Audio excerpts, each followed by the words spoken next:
as the desire to count sheep was the driving force for an advance as fundamental as written language. But the desire for written records has always accompanied economic activity, since transactions are meaningless unless you can clearly keep track of who owns what. As such, early human writing is dominated by wheeling and dealing, a collection of bets, bills, and contracts. Long before we had the writings of the prophets, we had the writings of the prophets.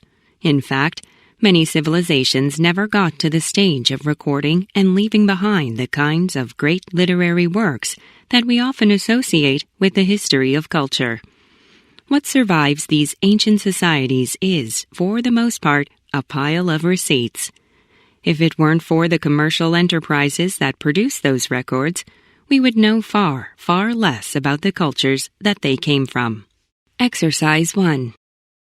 People everywhere have their special cultural rights. It is just as true in the workplace as it is in the surrounding culture. All professions observe their distinctive ways.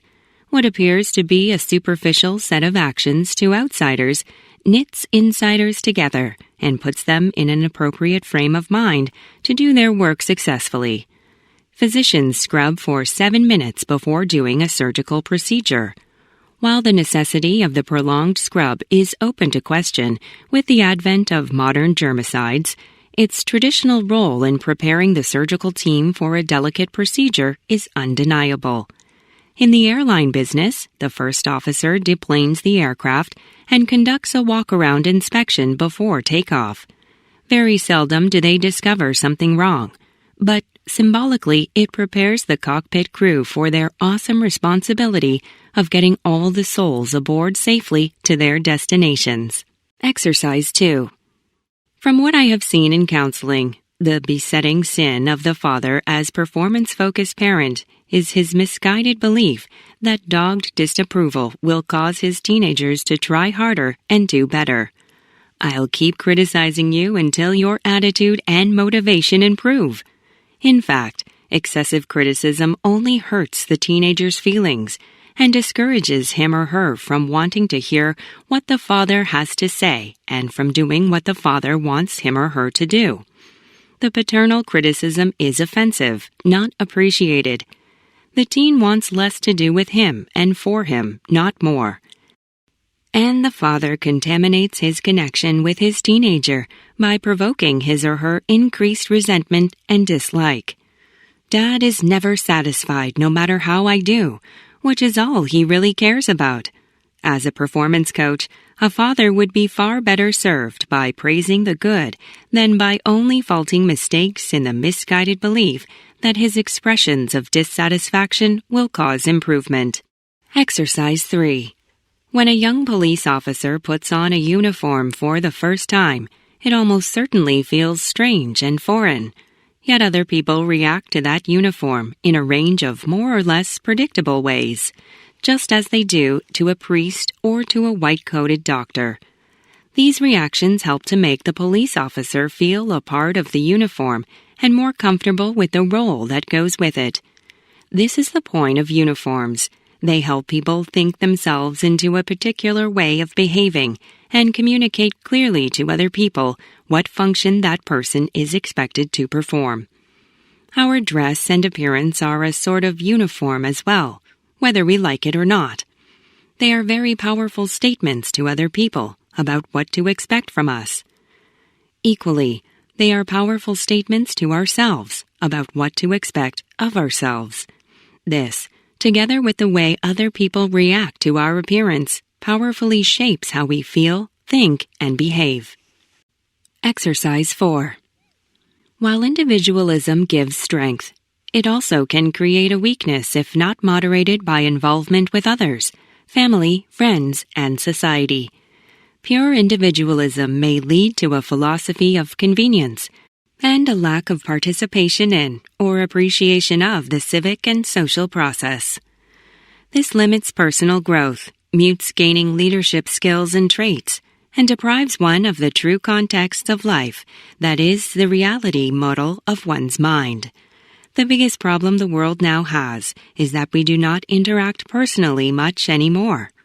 Our technology removes some of reality and replaces it with perception, relativity, and inherent self-interest, often pushing us to convenience. We look at the world as centered upon us and give ourselves undue influence on the reality of events. We need to move into a position of not thinking the world rotates around us, but how we fit into the world. This is the concept of context. Exercise 5. By taking a conscious interest in your brain and how it works, and by consciously trying some of the techniques that follow, you can acquire a variety of useful mental skills. It isn't really very difficult, but it won't happen by accident. The prevalence of negative thinking, fuzzy and illogical thinking, and rigid thinking in our society proves the fact that these higher-level thinking skills do not come naturally. A cross-section of our society represents the average level of thinking skill, the level one might expect of a large number of people who have never thought very much about thinking. To move beyond the level of average thinking, you must think about thinking. You must pay attention to how your brain works, and you must experiment with new techniques. Once you do that, you will clearly see the value of it. Exercise 6. The term statistical significance is an unfortunate choice of words, but it's part of our research vocabulary, and it will continue to appear in reports. It refers to the fact that the results discovered, or differences between two sets of data, could reliably be expected to occur again if another study was conducted in a similar manner. But too many people hear the phrase statistically significant and assume it also suggests that the results are significantly important. That may or may not be true. Instead, think of the term as suggesting that you would expect to find the same results 95 out of 100 times if a study is replicated in a similar manner, or 90 out of 100 times, depending on what measure of reliability is used. True significance lies in interpreting the data correctly to ensure that it has meaning or importance for the organization you represent. Exercise 7. The survival of wilderness, of places that we do not change, where we allow the existence even of creatures we perceive as dangerous, is necessary. Our sanity probably requires it. Whether we go to those places or not, we need to know that they exist. And I would argue that we do not need just the great public wildernesses, but millions of small private or semi-private ones. Every farm should have one. Wildernesses can occupy corners of factory grounds and city lots, places where nature is given a free hand, where no human work is done, where people go only as guests. These places function, I think, whether we intend them to or not, as sacred groves, places we respect and leave alone, not because we understand well what goes on there, but because we do not. Exercise 8. Facing your difficulty head-on is the first positive step in the process of fixing it. Your promotion went to someone else. Now what? Face it directly. There must be a reason why your boss selected the other person. Get your hurt and anger under control, and go find out why you didn't get the promotion. Ask your boss what you need to do to improve yourself, so you'll be considered more seriously next time.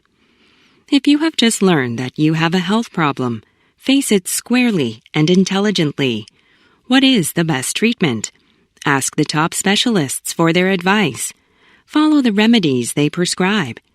If some project you are working hard to finish on time encounters severe problems, examine the difficulty as a scientist would. What caused the problem? What are the options?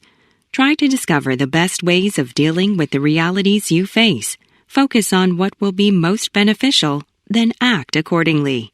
Unit 4. Gateway. In retrospect, it might seem surprising that something as mundane as the desire to count sheep was the driving force for an advance as fundamental as written language.